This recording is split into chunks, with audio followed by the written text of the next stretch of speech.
Vamos ler Ezequiel 28.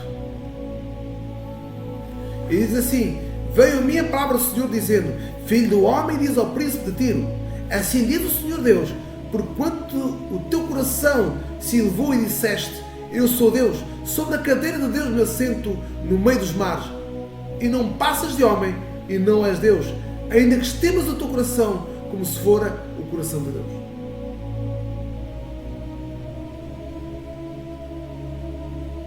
Eis que és mais sábio que Daniel, não há segredo algum que se possa esconder de ti.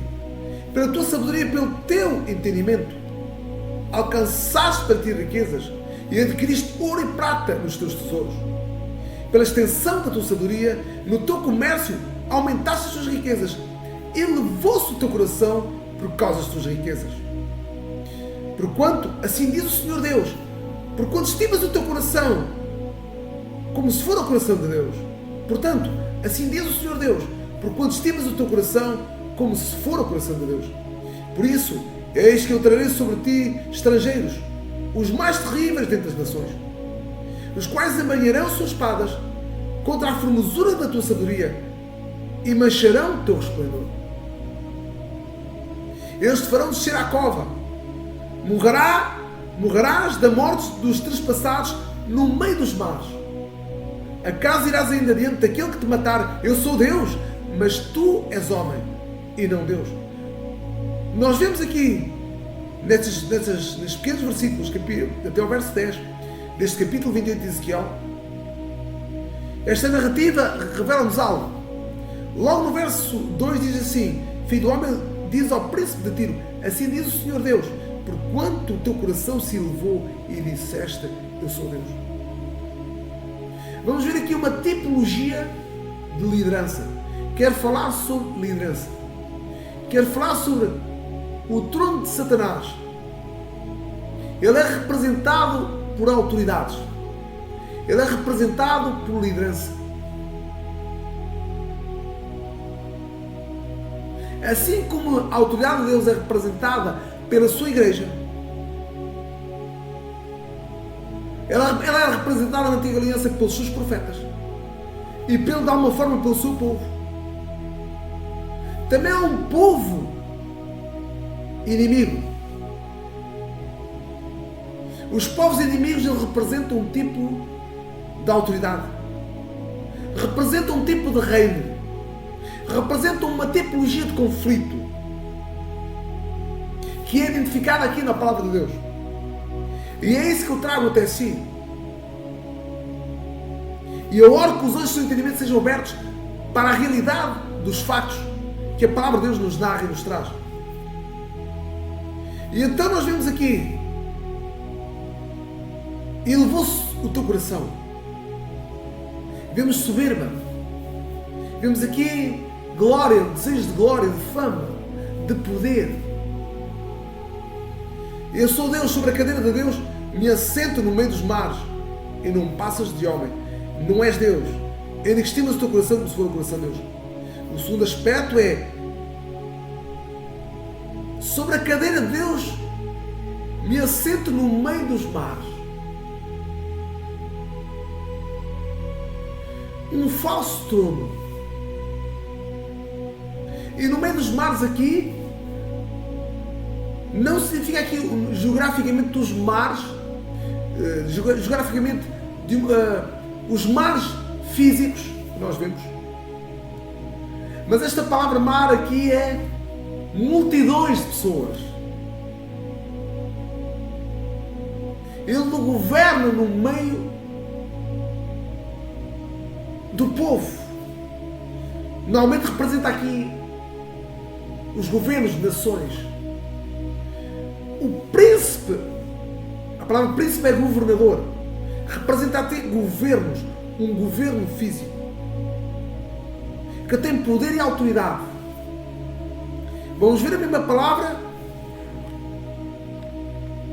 em Efésios.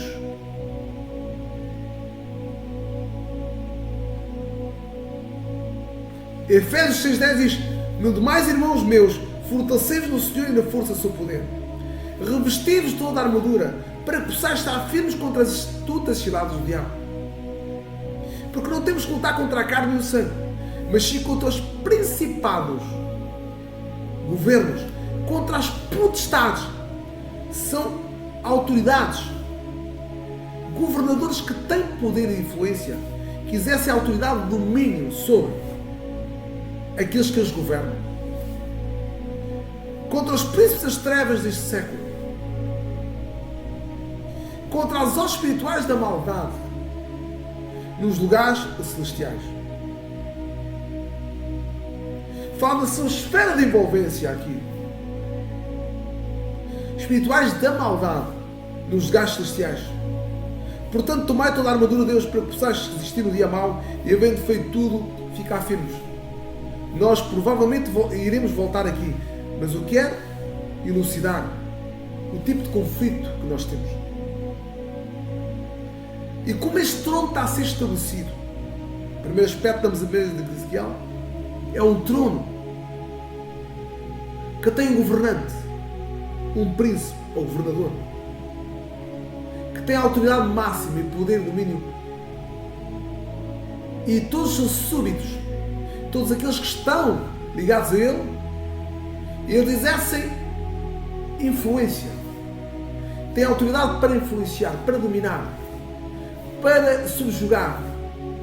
Nós podemos incluir aqui os parlamentos, os senados, a câmaras de deputados, juízes, legisladores, juízes e legisladores, etc. Advogados, etc. E então, nos tempos que estamos a viver,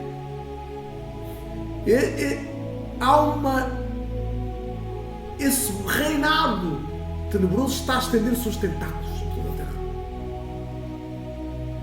A sua cultura, a cultura do reino das trevas, está a ser difundida, está a ser expandida, está a ser anunciada a todo vapor. E vamos ver características desse reinado e dessa influência.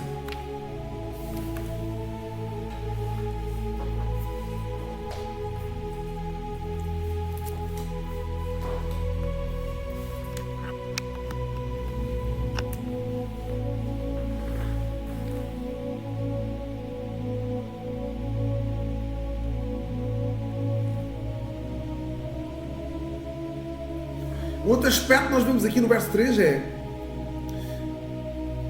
eis que tu és mais sábio que Daniel, e não há segredo algum se possa esconder de ti.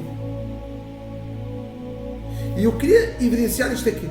Estes primeiros 10 versículos falam-nos de um príncipe a quem o profeta dirigiu a palavra da parte de Deus. E a palavra de Deus revela-nos o coração, a atitude, o intento deste governador ou príncipe.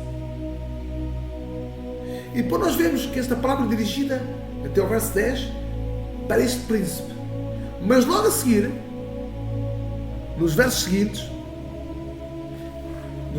logo a seguir, a partir do verso 1, diz: veio a minha palavra do Senhor dizendo, cidade de beber um pouco de água.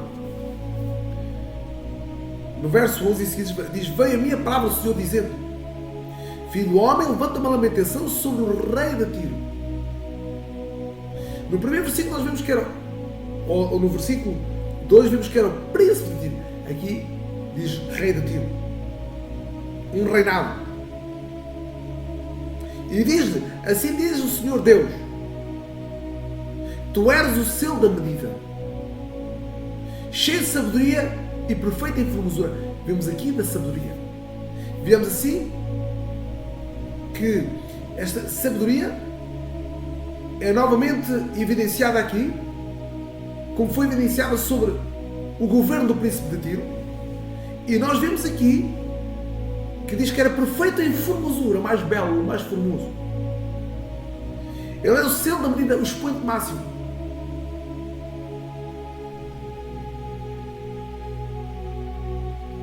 O selo da perfeição. E diz aqui, estavas no Éden. Agora eu vejo como a narrativa nos situa o palco destes acontecimentos. Estavas no Éden, jardim de Deus, toda a pedra preciosa era a tua cobertura. Sadónia, topázio, diamante, turquesa, inox, jaspe, safira, carbúnculo, esmeralda e ouro. Em ti de fazer os teus tambores e os teus pífaros, no dia que foste criado, foram preparados. Em ti de fazer os teus tambores e os teus pífaros, no dia que foste criado, foram preparados. Olha o que a palavra de Deus nos fala. E podemos já ver aqui que este rei de Tiro não era um homem. E porquê? Porque diz que estavas no Éden, jardim de Deus. E se nós formos ver na genealogia e formos ver em termos de longevidade dos anos, formos a ver no ano deste reinado do príncipe de Tiro, nós vemos que era impossível este rei estar vivo. O máximo que podiam viver era 80 a 120 anos, como diz o Salmo, como diz o salmista. Os homens no início viviam até 900 anos, como o caso de Abraão e dos seus contemporâneos. Mas depois a idade foi diminuindo, como diz o salmista, até 120 anos. E vemos como a palavra de Deus evidencia aqui. Tu eras querubim ungido para cobrir, e te estabeleci no monte santo de Deus. Tu eras querubim ungido para cobrir, para proteger, eras querubim, eras guardião, protetor, e te estabeleci no monte santo de Deus, estavas no meio das pedras afogueadas, andavas. Perfeito eras nos teus caminhos, desde o dia que foste criado, até que cessou a iniquidade em ti, transgressão. Na multiplicação do teu comércio, encheu o teu coração, o teu interior de violência. E pecaste, por isso te lancei profanado. Por isso lancei profanado no monte de Deus e te fiz parecer ao querubim cobridor, ao protetor, no meio das pedras afogueadas. E levou-se o teu coração por causa da tua formosura, corrompeste a tua sabedoria por causa do teu esplendor. Portanto te lancei diante dos reis, te pus para que olhem para ti. Pela multiplicação das tuas iniquidades, pelas injustiças do teu comércio, profanaste o santuário, e eu, pois, fiz sair no meio de ti um fogo que te consumiu, e tornei-te em cinzas sobre a terra, aos olhos de todos aqueles que te veem.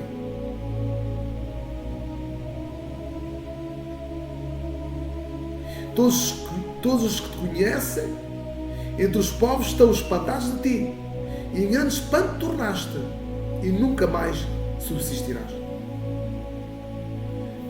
Veja como a palavra de Deus fala. Filho do homem, dirige o teu rosto contra Sidom e profetiza contra ela, e diz, assim diz o Senhor Deus: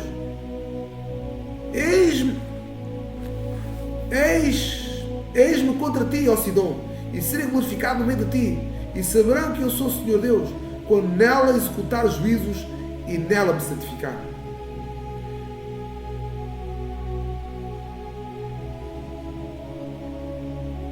Nós vemos aqui que tudo isto se refere a governos, tudo isto se refere à autoridade.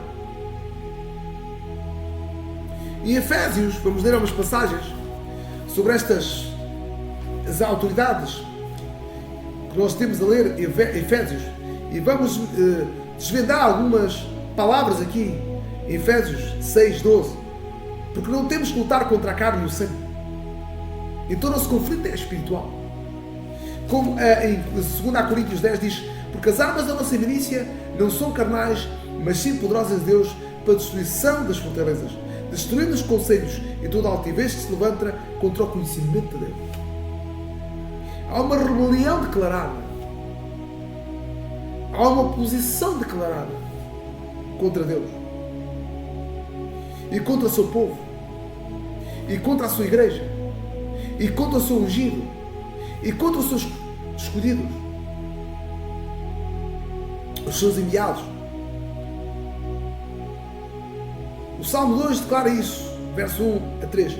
Porque se amunitam, ou se revoltam, ou se sublevam por um motim ou em motim, que criam tumultos para baralhar, para agitar, para manipular, para criar anarquia. Os gentios e os povos imaginam coisas vãs. Os reis da terra se levantam. Os governos consultam juntamente contra o Senhor e contra o seu ungido. Repara bem, os governos.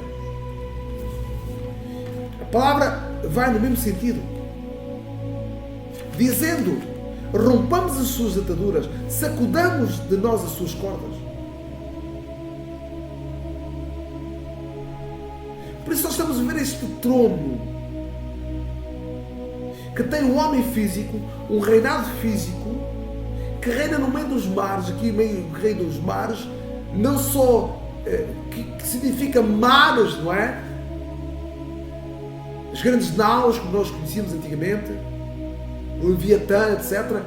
Esses grandes navios, como não só em termos de influência nos mares, mas mares aqui tem muito mais a ver com pessoas. No governo, no reinado onde ele estava estabelecido. E vamos ver que o trono de Satanás, como diz em Apocalipse, estava na Turquia. A palavra de Deus fala sobre isso. Na Turquia. Então fala sobre o trono, do trono e da sua esfera de influência. Em Apocalipse 12 diz assim, 7 a 14, diz: e houve batalha no céu, e os seus anjos batalhavam contra o dragão, e batalhava o dragão e os seus anjos. Miguel batalhava, e os seus anjos batalhavam contra o dragão. E batalhava o dragão e os seus anjos, mas não prevaleceram, nem mais o seu lugar se achou nos céus. Foi expulso do céu, foi precipitado o grande dragão, a antiga serpente, chamado o Diabo, Satanás, que engana a todo o mundo.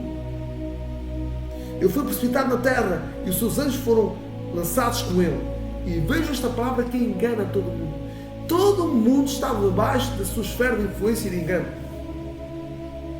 Toda a humanidade está debaixo dessa esfera de influência.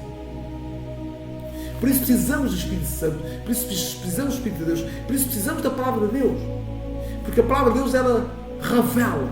Ela é luz que desvenda, que desmascara as trevas. Por isso alegrai-vos aos céus, e vós que neles habitais. Verso 12. Ai dos que habitam na terra e no mar, porque o diabo desceu a vós e tem grande ira, sabendo que já tem pouco tempo. Por isso nós estamos a ver esta fúria das nações umas contra as outras. Umas contra as outras. Porque ele está-se a levantar, ele está-se a erguer, ele está a estabelecer o seu trono, ele está a estender a sua esfera de influência sobre toda a humanidade. A sua cultura, as suas doutrinas, a sua filosofia tem convencido o mundo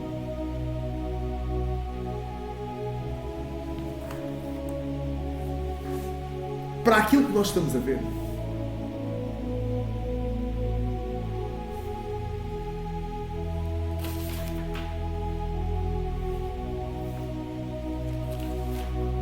E então,